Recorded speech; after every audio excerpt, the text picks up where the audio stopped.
we met at your farm days after. That was a tragic day, and it was a heartbreaking day. And I met people who'd lost their loved ones and their farms and their families and their houses.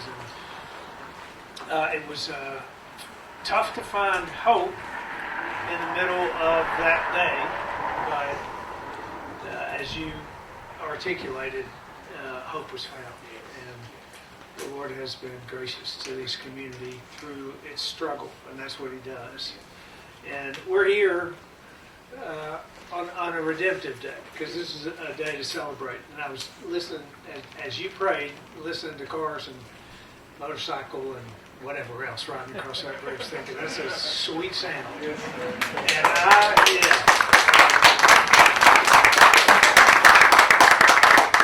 I know for the people that live in this community that had to drive an hour and turn their lives,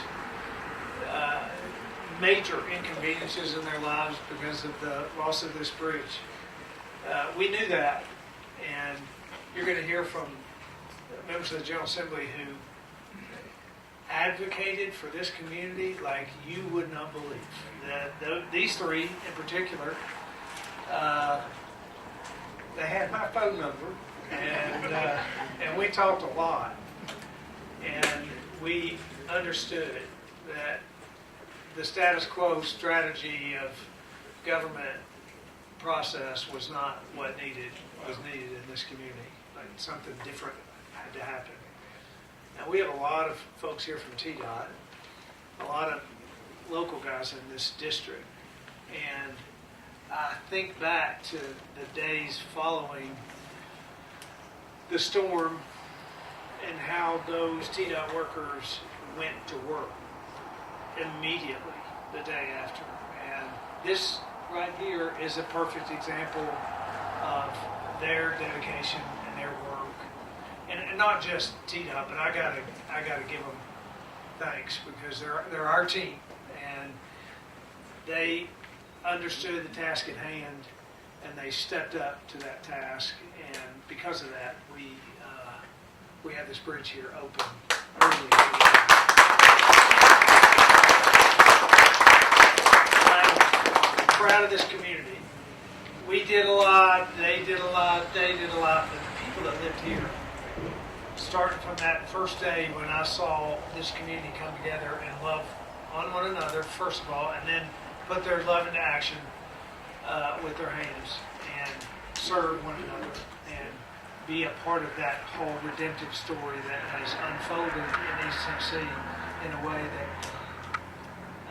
I would venture to say across the country they would be envious of what it's like to live here and to be in this community and to see the people step up the way they stepped up to serve one another and help one another. So it is a proud moment for me, not because of what we did, but because of what you did. And because of that, we can celebrate. And nobody was more passionately committed to this than my friend Butch Ely.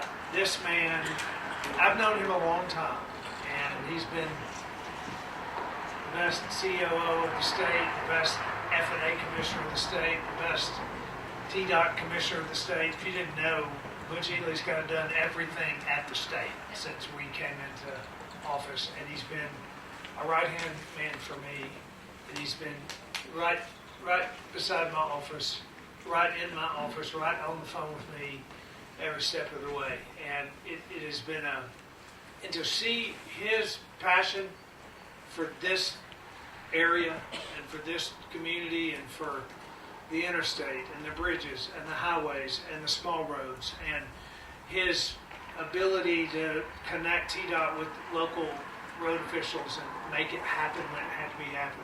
There is nobody that has loved his job, as dreaded a job as it was for the last 6, 7, 8 months, especially up here in this part of the state. There's nobody that's loved his job and loved making sure that things like this happen any more than Butch Ely. So